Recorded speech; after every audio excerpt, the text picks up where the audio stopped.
Buongiorno cari amici, benvenuti anche oggi a una live del Splash del vostro Maretto Veneziano. Oggi vorrei rispondere a tanti miei amici che in PVT mi scrivono, ma anche sono preoccupati per questa guerra.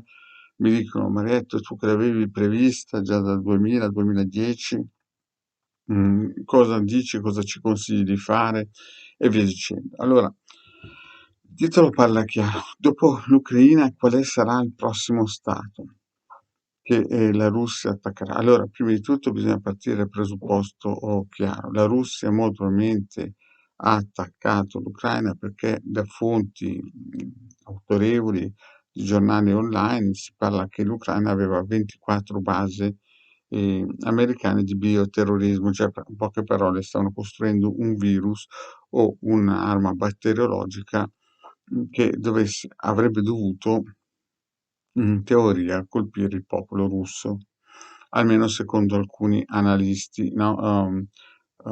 E qui anche Maurizio Blondé nel suo social ne parla ampiamente. Quindi diciamo che in questo momento l'Ucraina è sotto attacco per questo motivo principalmente, perché la Russia si è sentita praticamente aggredita in un futuro possibile e quindi ha preventivamente cercato di bloccare questa situazione. Io non dico che sia giusto o sbagliato, però questo è quanto. mm.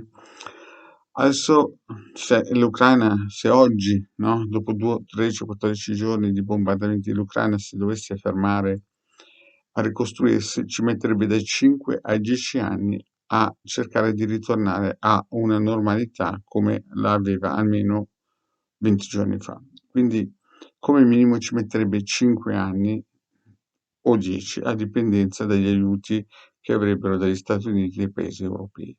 Quindi l'Ucraina come Stato sta tornando lentamente in una situazione, cioè non più che tornando, sta andando verso una situazione veramente grave. Vediamo che ci sono quasi 2 milioni di sfollati che fra un po' entreranno nelle patrie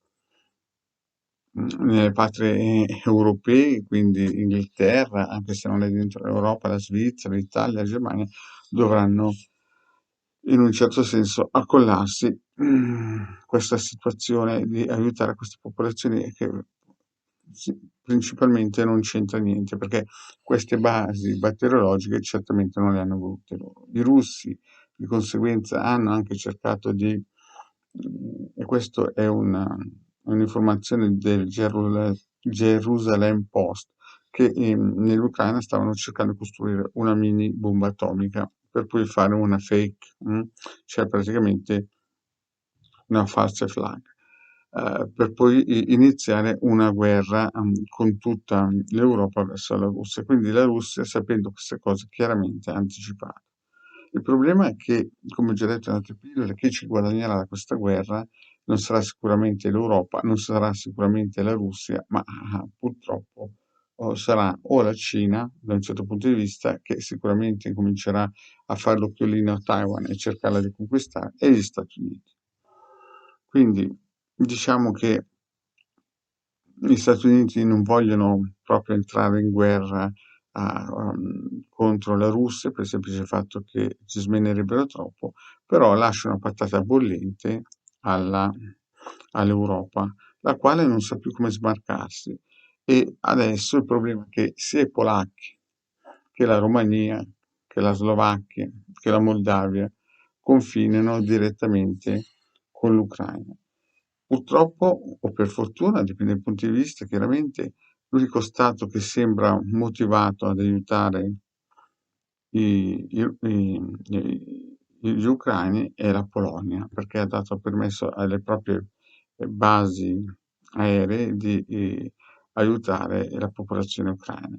E quindi molto probabilmente la prossima nazione che sicuramente avrà dei disturbi purtroppo nefasti come l'Ucraina sarà sicuramente la Polonia, anche perché la Polonia ha mandato via in modo brusco oh, l'Unione Sovietica in periodi in cui non c'era più la possibilità di una buona convivenza. Infatti Papa Wojtyła ha pregato tutti i santi che poteva, quando era Papa, appunto, prima di morire, per poter mandare via i russi, i sovietici in quel momento lì dalla Polonia.